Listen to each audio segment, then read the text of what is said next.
Шайтанкөл туралы аңыз. Армысыздар, құрметті көрермен. Сіздерге табиғаты өте көркем, әртүрлі тылсым күштер мен құпияларға толы Қарқаралы өңірінде орналасқан Шайтанкөл туралы аңыздың бірнеше нұсқасын ұсынамын. Шайтанкөл Қарағанды облысы Қарқаралы қаласының оңтүстік батысында 5 километр жерде Бұғылы тауының теңіз деңгейінен 1200 метр биіктігінде орналасқан. Ұзындығы 60 метр, ені 40 метр. Орташа тереңдігі 2 метр. Суы мөлдір, түбі тастақ, су сіңбейді. Оңтүстік, батыс, солтүстік жағаларын қоршап тұрған жартастарының биіктігі 10 метр және одан да биік. Қар жаңбыр суымен толығады. Жартылай бұзылуға ұшыраған қатқабатты гранитті жартаспен қоршалған. Көлді хош иісті қарағай орманы қоршаған. Жауын шашын мол жылдары артық су шарасынан асып, оңтүстік жағасындағы науа тәрізді арнамен ағып кетіп отырады. Көл құрғамайды. Жан жағын қарағай, қайың, терек, таңқурай, тасжарған, тобылғы, тағы басқа да бұта өскен қалың ну орман көлеңке түсіріп, көл суын көп буланудан сақтап тұрады. Көлдің ғылыми, тарихи, туристік маңызы зор. Жазушы Сәбит Мұқановтың «Сұлушаш» поэмасында осы көлдің көркі әдемі өрнегін тапқан. Жазда көл әйгілі демалыс орындарының бірі. Ұзақ жылдар бойы Қарқаралы аудандық ұлттық табиғат паркінде басшы болып қызмет істеген Тышбек Тоқметовтың естелігі де естіген адамды бей-жай қалдырмайды.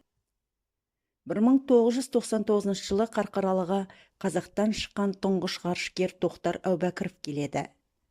Мен ол кісіні Шайтанкөлге бастап бардым.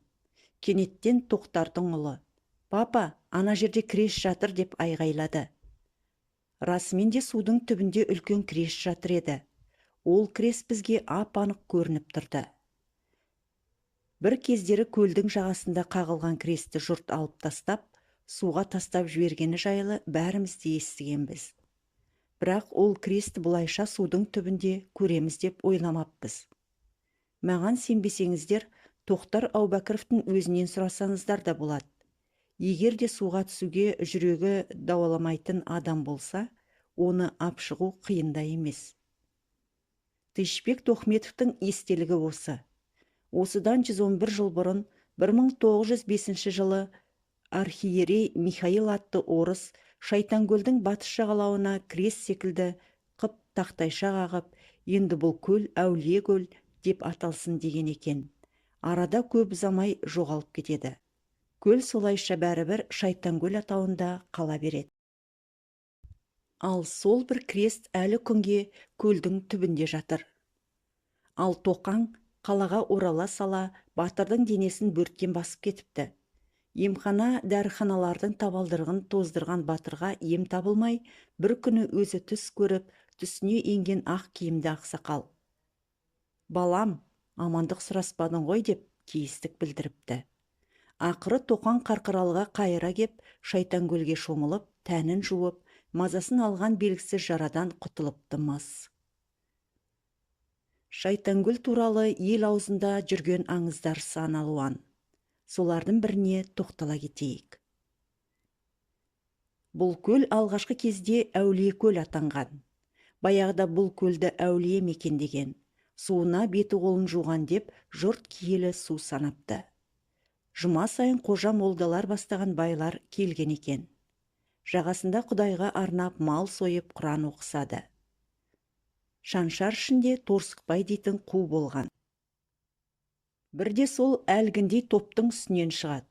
Құрбанға шалынған малдың мол етінен қарбыта асап, сары қымыздан сылқыта жұтармын деп жұтынады. Бірақ жуандар жыртық шапанды кедейді табаққа жолатпайды. Бұған қорланған қу ішінен тұра тұрыңдар бәлем деп кете барады. Бір күні әлгілер көлдің басына тағы жиналады. Шартық қарын шүй желкелер мол табақты алдарына енді ала бергенде жақын жерден үрейлі үн шығады. Артынша тастардың бірінен сақалы сала құлаш, шашы жалбыраған бір мақұлық селтиіп шыға келеді. Үрейі ұшқан қожа молдалар күбірлеп дұға оқиды. Бірақ әлгі пәле тайсалмайды. Дауысын құбылтып, құтырынып жақындай береді. Сол кезде қатты үрейі ұшқан бір бай орнынан ұшып тұрып, көзі алақтап, ойбай, шайтан деп төмен қарай зыта жөнеледі. Қорқып отырған жұрт орындарынан қопарыла тұрып, тым-тырақай қашады. Оларды шайтан боп үркітіп жүрген торсықбай ешкі терісінен жасаған кепті шешіп тастап, бісміллә деп жайрап қалған асты қолға алады. Содан бері әулие көл осылай шайтан көл болып аталып кетіпті. Жиренсақал әулие туралы аңыз. Қарқаралы орманында елсіз кезде оңтүстік жақтан келген Жиренсақал мен Шаймерден деген кезбе әулиелер болған екен. Олар жазда осында келіп орман ішін аралаған. Қазір Комсомол шыңы деп аталатын биік тау бұрын Жиренсақал деп аталатын. Бұл кісілер садақты мерген болған. Ол кезде орман ішінде аңның неше түрі болған. Тамақтанарда арқардың марқасын, не тоқтысын, немесе киік, қара құйрықтың марқа төлдерін атып алатын. Аңды сойған соң, қарнына толтырып тау пиязы, шалғын жуа мен тұзды қоса салып, жайдақ жақпар тастардан қазан сияқты шұңқыр жер тауып, үстіне от жағып пісіргенде, қазанға пісіргеннен анағұрлым дәмді болады екен. Тойғанынша тамақтанып қалған етін қыш құмырасына салып, тастай суық бұлақтардың суына салып, бірнеше күн азықтанатын болса керек. Сол тауда әулиенің үңгірі бар екен. Соған бала көтермеген әйелдер түнеп шықса, жүкті болады деген аңыз бар. Бертінде Күлқатыш деген әйел барып түнеп, бала көтеріп ұл тапқан. Бірақ әйел нанымын сақтамай, арақ ішіп, баласын шетінетіп алған. Қайтып бала көтерген емес. Әулие туралы екінші аңыз. Бір күні кешке қарай тау басындағы көлге барса, дыбыс шығады. Ағаш арасынан бақылап тұрса, адам бейнелі біреулер суға шомылып жүр екен. Егделеу еркек бейнелісіне барлығы әплет деп бәйек болып жүрген сияқты. Әлгілерге білгізбей шегініп кетіп қалады. Ертесіне елең алаңда тағы келеді. Сөйтсе, әлгі ібілістер тағы шомылып жүр екен. Әйел бейнелі егделеу біреуіне жәплет деп бәйек болып жүр. Сонда Жиренсақал әулие, бұл өсіп өнетін ібіліс екен ғой. Әплеті әкесі, жәплеті шешесі болған ғой деп шыдай алмай дұға оқып айқайлап жіберіпті. Малғындар, енді кездессеңдер маймылға айналдырып жіберем деп ақырған.